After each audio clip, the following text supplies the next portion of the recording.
Hey guys, how are you? It's the day after Halloween and, well, I'm taking all the Halloween decorations down. It's a little gloomy out, a little rainy. And you know what? That makes me long for something comforting. Oh yeah, that's what we're going to do today on Mondays with Mark. See you in a minute!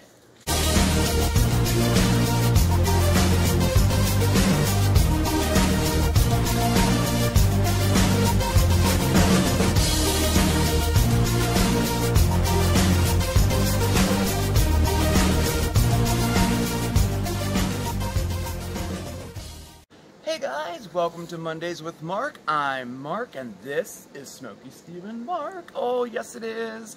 So as I was saying, it is definitely a gloomy day out today, and in between the belts of rain I've been out taking Halloween decorations down and I gotta prep the garden for winter, and that just means, you know, taking out all of the dead plants and getting the perennials ready for next year. I'm going to empty out the rain barrels and pack them away for winter, and then I'm going to seal up the compost bin and let it do its thing all through the winter. But another thing that I'm doing is I'm picking the last of the fall vegetables. Oh yeah, and that got me to thinking, maybe we'll do a recipe for the fall. And yes, this is a comfort food recipe, but let me go show you. So the garden is pretty much dead. As you can see, we've had a couple frosts, and the rest of today, maybe tomorrow, well, throughout the week, I'll be clearing this all out. But we do have cabbage here. I'm gonna let him stay in there. We picked the big head, and now it looks like we have about 5 little ones. Now they'll continue to grow for a few more weeks. They can withstand a couple frosts. They're definitely a cool weather vegetable. But over here, I have some carrots. Put everything down here. And today, I'm going to share with you a recipe for some hearty beef stew. Oh man, it's so delicious. And we're going to use all vegetables from the garden. Like some veggies. Let's see what we got here. We got carrots. Pull bunch here. Baby carrots. Oh man, these are going to be so good in the stew. You just won't believe it, alright? So, you know what I'm going to do? I'm going to go pick the rest of the vegetables. I need a few more carrots. I'll go grab an onion, maybe some parsley, and some thyme, and I'll see you in the kitchen, alright? See you in a minute! Hey guys, okay, so I'm inside. I got all the last of the veggies. Oh my gosh, look how cute, the little pumpkins. Look, little pumpkin. I just thought that was so adorable. I just had to show you. There's a few of them. Look at him. Look at. Oh, anyway. All right. So I have some fresh parsley. I have some fresh thyme as well. And more importantly, I got the carrots and the onion. Everything's ready to go. So, yes, today I'm going to be sharing with you my beef stew recipe. Oh my gosh, talk about comforting. It is definitely comfort food and very hearty, okay? So get your pencils out. I'm going to tell you the ingredient list right now, okay? So for this, you will need 2 pounds of beef cubes. Now, I would save the money and just get yourself a 2-pound chuck roast or any type of chuck, you know, and just cut it yourself. And you're going to want to cut them into like 1.5-inch cubes, okay? But if you are, you know, short on time, you know, you can always buy the cubes already cut at most grocery stores, okay? So in addition to that, you're going to need our veggies. We have 1 whole onion chopped up, and we have about 3 large carrots that are roughly chopped too, okay? These all came from the garden. I can't wait to taste it. You're also going to need about 2 teaspoons of minced garlic, and then I have the seasonings mix here: 1 bay leaf, 1 teaspoon of thyme. This is all fresh, but you could use dried as well, and about 1 tablespoon of fresh parsley as well. You also need, obviously, salt and pepper. We need some olive oil. And you're going to need about, I just have about 1/2 cup of flour here, but we'll get to that later. 2 quarts of beef broth, either homemade or store-bought. I do like to get the low-sodium type myself if I have to buy it. And then you're going to need about 4 potatoes, which you have cubed up, again, into about 1.5-inch cubes. Now, I like it rustic, so, you know, I definitely leave the skins on, okay? Then the last thing we're going to need is about 1/2 cup to 1 cup of corn. Now, if this was the middle of summer, this would be fresh corn, but this is canned, and about a half a can will do. I know a lot of people don't put any other vegetable in their stew. Some people put peas in it. I love corn in my stew. I encourage you to try it, okay? All right, so what we're going to do is set our Instapot to saute. And yes, I'm going to show you how to do it in the Instant Pot. But for those of you who don't have an Instant Pot, I'm also going to show how you can do it the old-fashioned way too, okay? All right, so set your Instant Pot to saute. Now, what I did was I took my beef and I dredged it in flour, and I put about 2 tablespoons or so of olive oil into the Instant Pot on saute, and I sauteed them. I browned the beef, okay? Now, when you're doing it in an Instant Pot, you're going to want to make sure it's just one layer of beef down there, okay? Put it down in there, let it go. Fight the urge to stir it, okay? Just let it go for about 4 to 5 minutes, because you want to get a nice brown crust on there, okay? Then, you know, flip it over, do the other side, okay? And depending on how much meat you have, you may have to do that in 2 batches, okay? Mine all fit in 1 batch. We have the big boy here, so this did fit in 1 batch, okay? After you saute it, total will be about 8 minutes or so, doing both sides. You're going to want to remove it from the Instant Pot, okay? Now, to save time, I did that already, so we're all sauteed and ready to go, okay? Now, the next step, I'm going to put this back in because I didn't want it to burn up while I was talking to you. You know how I can talk sometimes, you know. Anyway, so we do have that, we do have it set to saute. Everything's ready to go. And our next step is we're going to add a little more oil, probably about a tablespoon or so. See all that brown in there? That's from the beef. And we want that in there. So we leave that in there, okay? So we're going to let that in there, and, oh, that's perfect, okay? And we're going to saute our vegetables, both the carrots and the onions. Put right down in there. Let me put this, here, I'll put this over here. Okay, and just give that a little stir. Okay, get all those juices on there and everything. All right, so we're going to let that saute for about 2 to 3 minutes. We just want to develop that flavor, okay? We're not cooking them all the way through or anything. We're just developing the flavor, okay? Then after that, we're going to add our minced garlic to it, okay? And just put it right in there. Get all that yummy goodness in there. Give that a stir, okay? To evenly coat. I'm getting a sizzle. All right. Okay. And then we're going to let that saute for an additional 1 minute until the garlic becomes like nice and fragrant, okay? Don't forget a pinch of salt and a pinch of pepper. Go there and allow that to saute. Now, I know people that they love pepper in their beef stew. In fact, they use like 4 times the amount of pepper as they do salt. I never cared for beef stew like that, so what I'm going to tell you is salt and pepper to taste, okay? All right, so I'm going to let this saute for a bit, and then I'll show you the next step. It smells delish. Okay, so that's sauteing. Now, if you don't have an Instant Pot and you're going to do this the old-fashioned way, you're going to do everything exactly the same, except for you're going to start with a nice Dutch oven, okay? Put the olive oil in it, heat it up, saute everything the way we did before, okay? And then we're gonna pop that into the oven, but we'll get to that step next, okay? But right now, let me check. Ooh, we are good. Okay. So next, you see all that stuff at the bottom there? Our next step is, our goal of our next step is to get all of that up off of the bottom of the pan. Now, to do that, we're going to deglaze the pan, and we're going to use beef stock to do that. Now, at this point, you have the option, if you want to take it even to the next level, you can deglaze your pan using some nice red wine, if you like. It adds a fantastic flavor to it. But we are going to use beef stock today, okay? Now, to deglaze, you're just going to want to pour down the sides. Just a little bit, I don't know, maybe half a cup or so. That's about good. Half a cup to a cup.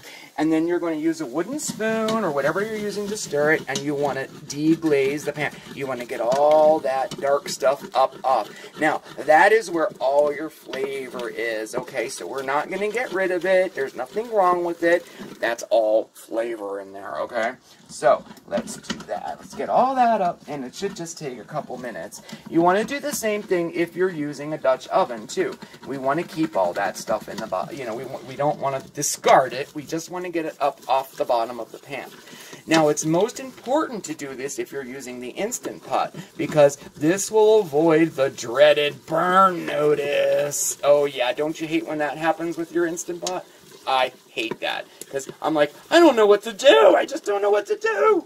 All right, so now we're nice and deglazed.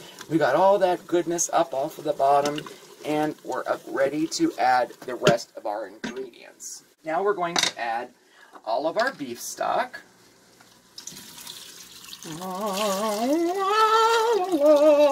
My voice is back. I don't know if you remember, but like for 2 weeks I was hoarse. No idea what that was. Alright, so there we go. We got our beef stock in there. We're going to add our, let's see, we'll call it our proprietary seasoning blend here. That's just our bay leaf and our thyme and our parsley. Again, pinch of pepper, pinch of salt.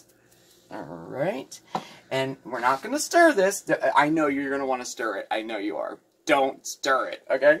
And our potatoes, okay? And finally, our yummy beef. All that in there, just like so.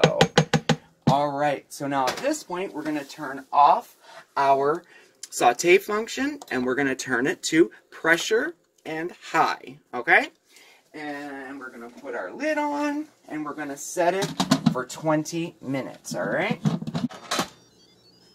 we go there, and we're going to set it for 20 minutes, and make sure your valve is closed on pressure cook.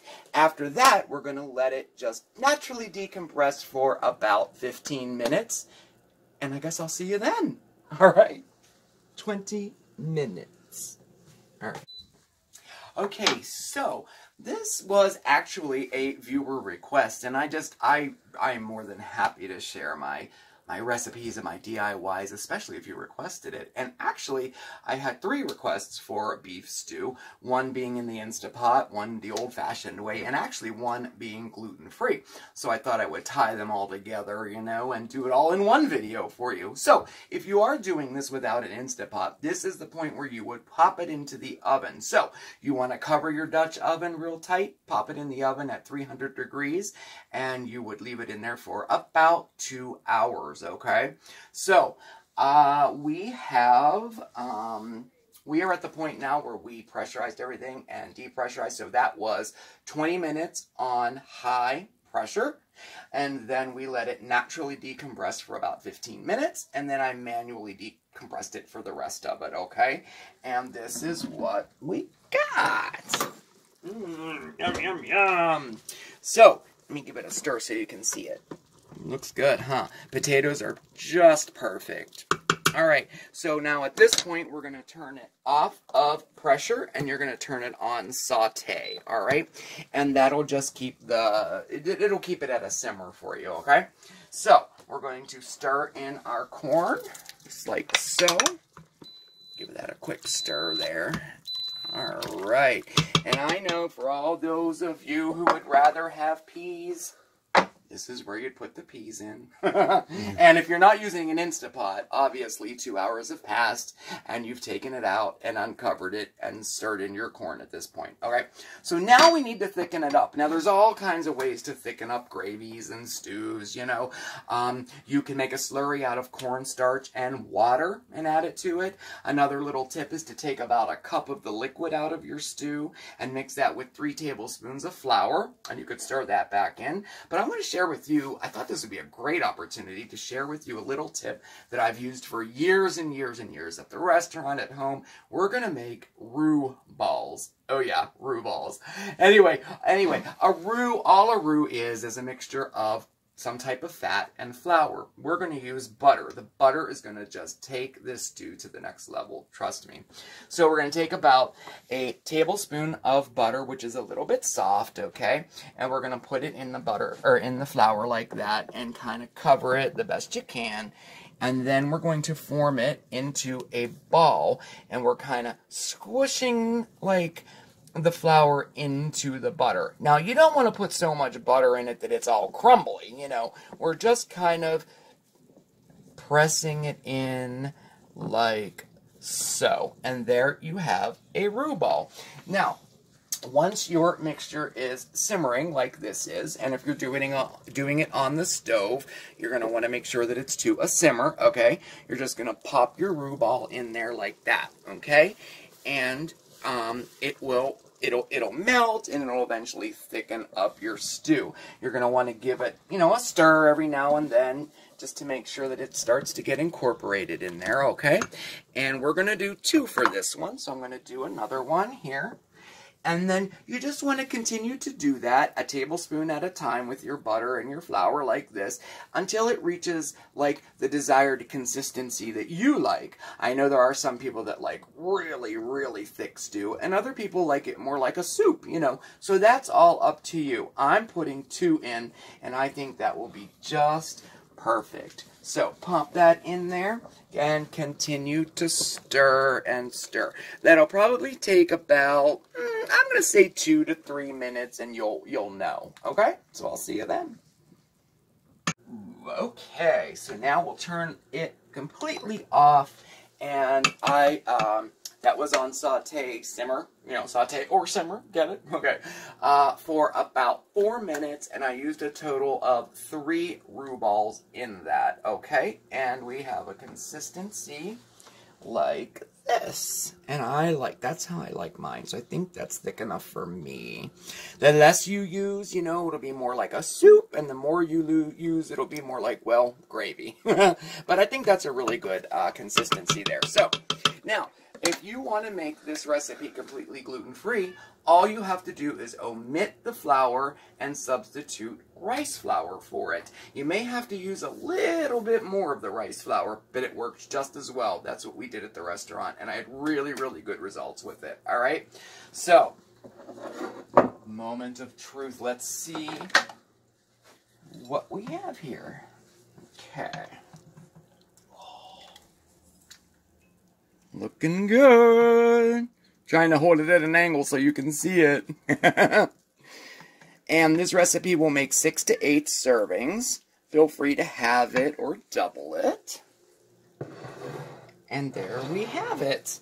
I guess all that's left to do is now give it a try. Give it a try. Let's see. Oh, it's gonna be hot.